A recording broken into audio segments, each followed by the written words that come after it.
امریکہ میں shut down کے خلاف ٹرمپ پر مقدمہ۔ امریکی تاریخ کا طویل ترین شٹ ڈاؤن جاری ہے۔ امریکی ایئر ٹریفک کنٹرول ایسوسی ایشن نے ملکی تاریخ کے طویل ترین شٹ ڈاؤن کے بعد صدر ڈونلڈ ٹرمپ اور دیگر حکام کے خلاف مقدمہ درج کرا دیا۔ شٹ ڈاؤن کے سبب تنخواہیں نہیں دی جا رہی ہے اور تنخواہ کے بغیر کوئی ملازم کام کرنے کو تیار نہیں، جبکہ کمپنی کے ملازمین کا کہنا ہے کہ مطلوبہ معاوضے دیے بغیر سخت محنت کروائی جا رہی ہے۔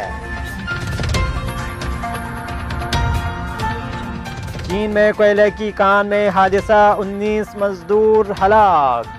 نیوز ایجنسی کی رپورٹ کے مطابق شونم شہر میں B G mining company limited کے لاجی ایکوا کے کوئلے کان میں یہ حادثہ سنیچر کے روز مقامی وقت کے مطابق تقریباً 4:30 بجے پیش آیا۔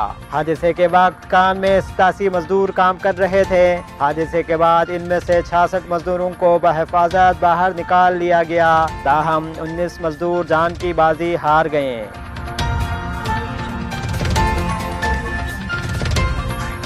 ملیشیا کا دبنگ اقدام، اسرائیلی تیراک کے داخلے پر پابندی عائد۔ ملیشیا نے ٹوکیو پیرا اولمپکس 2020 کے لیے ہونے والے کوالیفائڈ مقابلوں میں شرکت کے لیے آنے والے اسرائیلی تیراک کے داخلے پر پابندی عائد کر دی ہے۔ ملیشیا کے وزیر اعظم مہاتیر محمد نے واضح کیا ہے کہ کولمپور کی جانب سے اسرائیل کے تیراک کو مقابلوں میں شرکت کے لیے ویزا جاری نہیں کیا جائے گا۔ ملیشیا کے وزیر اعظم نے کہا کہ اگر آئی پی سی ملیشیا کی میزبانی کے حقوق کو واپس لینا چاہتی ہے تو وہ ایسا کر سکتی ہے۔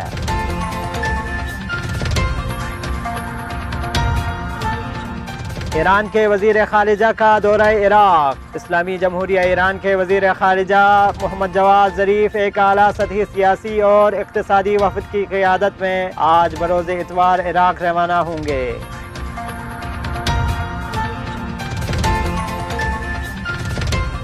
عمران خان کی حکومت انتقامی سیاست کر رہی ہے، بلاول بھٹو زرداری۔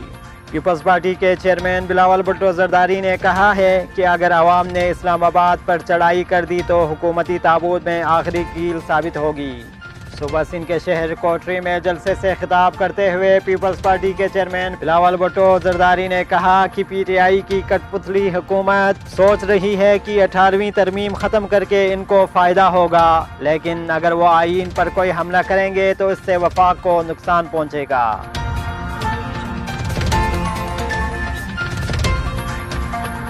آصف زرداری اور نواز شریف سے ڈیل۔ پاکستان کے وفاقی وزیر اطلاعات فواد چودھری نے کہا ہے کہ نواز شریف اور آصف زرداری سے معاملہ طے کرنے کے لیے شدید دباؤ ہے۔ جہلم میں تقریب سے خطاب کرتے ہوئے پاکستان کے وفاقی وزیر اطلاعات فواد چودھری نے کہا کہ ملک میں 2 خاندانوں کا مافیا بیٹھا ہوا تھا، ایک نواز شریف اور دوسرے آصف زرداری۔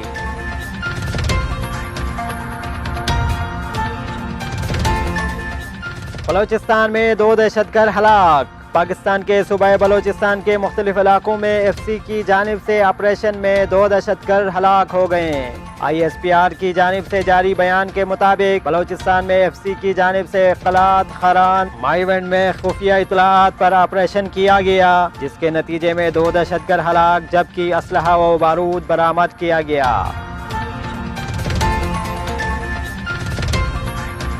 ایشین کپ 2019 میں ایرانی فٹ بال ٹیم کی دوسری کامیابی۔ ایران کی فٹ بال ٹیم نے اعلیٰ کارکردگی کا مظاہرہ کرتے ہوئے ویتنام کی ٹیم کو 0-2 سے شکست دے کر مسلسل دوسری کامیابی حاصل کر لی۔